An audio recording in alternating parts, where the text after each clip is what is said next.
होली में भोला खेलस होली, जटा खोली भोला खेलत होली।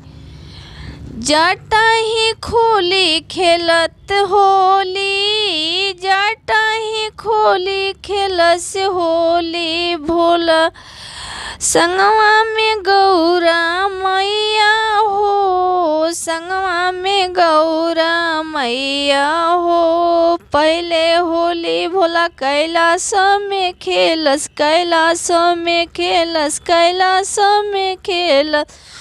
भूतवा पिचसवा गजब डोली, भोला खेलस होली जटा खोली, भोला खेलत होली जटा खोली।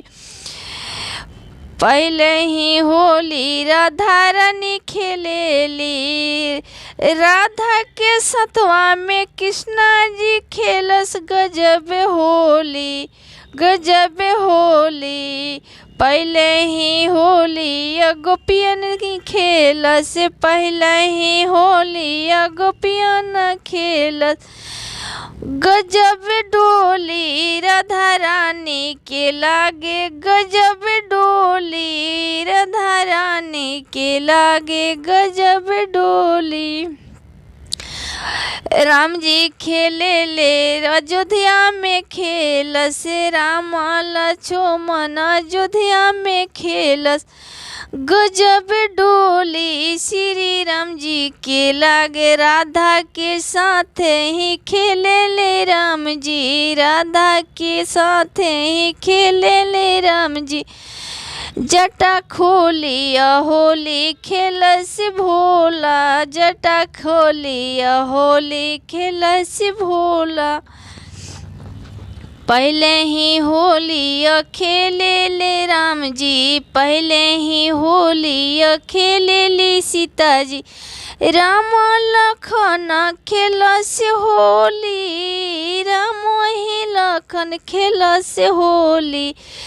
सीता की डोली गजब लागे, सीता की डोली गजब लागे।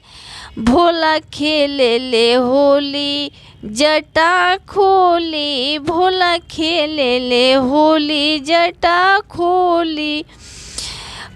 जमुना ही चीर पे राधा रानी खेले, पनघट जमुना के तीरे राधा रानी खेले गजब होली, गजब होली। जमुना के ही तीरे गजब होली।